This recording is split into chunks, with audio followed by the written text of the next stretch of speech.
నెల్లూరులో అంతర్జాతీయ ప్రమాణాలతో రూపుదిద్దుకుంటున్న డిఎస్ఆర్ ప్రభుత్వ పాఠశాల పనులను మంత్రి నారాయణ పరిశీలించారు. 10 కోట్ల సిఎస్ఆర్ నిధులతో స్కూల్ను ఆధునీకరిస్తున్న దేవిరెడ్డి సుధాకర్ రెడ్డిని మంత్రి అభినందించారు. రాష్ట్రంలో మంత్రి నారా లోకేష్ విద్యా వ్యవస్థలో విప్లవాత్మక మార్పులు తెస్తున్నారని, నిరుపేదలకు కార్పొరేట్ స్థాయి విద్యను అందిస్తున్నామని మంత్రి తెలిపారు. ఇదే సమయంలో వార్డుల విభజన, డిఎస్సి నియామకాలపై వైసీపీపై అనవసర రాద్ధాంతం చేస్తోందని మంత్రి నారాయణ మండిపడ్డారు. సో ఇదంతా సమతుల్యం చేయాలంటే ఖచ్చితంగా చెట్లని మనం రక్షించాలి, చెట్లను పెంచాలి. గవర్నర్ ముఖ్యమంత్రి గారు చాలా క్లియర్గా 50% గ్రీనరీ ఉండాలని దిశానిర్దేశించారు. ఆ నిర్దేశం చేయడం జరిగింది. అదేవిధంగా roads end to end roads చేయమని ఆదేశించాను.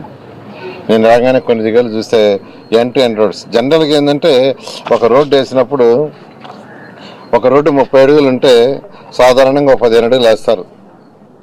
అటొక 7.5 అడుగు, ఇటొక 7.5 అడుగు వదిలేస్తారు. 2 వెహికల్స్ ఆ రోడ్డు మీదకి వస్తే ఒకటి కిందకి దిగుతుంది మట్టి మీదకి, ఆ చక్రాలకు మట్టి అంటుంది, మళ్ళీ ఆ రోడ్డు పైకి వస్తుంది. రాగానే ఆ మట్టిని రోడ్డు మీద వదులుతుంది. వెనకాల వచ్చే వెహికల్స్ మళ్ళీ ఆ మట్టిని దొక్కుతాయి, దుమ్ములు వేస్తుంది. సో దుమ్ములే నగరం ఉండాలంటే ఆ ఎండ నుంచి ఎండకి రోడ్డు వేయాలా. దాన్ని ఈరోజు నెల్లూరులో ప్రతి రోడ్డుని చేస్తున్నారు. దాదాపు నాకు తెలిసి 75% రోడ్డు చేశారు. ఇక్కడ రాగానే చూశాను. రాగానే చూస్తే ఇప్పుడు మనం ఉండే రోడ్డు కూడా ఎండ్ టు ఎండ్ రోడ్ చేశారు. ఈ విధంగా ఏదైతే బెస్ట్ ప్రాక్టీస్, ప్రపంచంలో ఏదైతే బెస్ట్ ప్రాక్టీస్ ఉన్నాయో, అంటే ఒక్కొక్క దేశం వాళ్ళు యాక్చువల్గా ఒక్కొక్క బెస్ట్ ప్రాక్టీస్ ఉంటుంది. నేను అనేక దేశ విదేశాలు తిరిగి అమరావతి రాజధాని కోసం.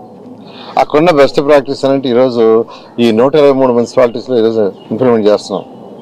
అన్నా క్యాంటీన్స్ తీసుకున్నా గవర్నర్ ముఖ్యమంత్రి గారు అన్నా క్యాంటీన్స్ చేయమంటే ఆ రేంజ్లో చేసాం.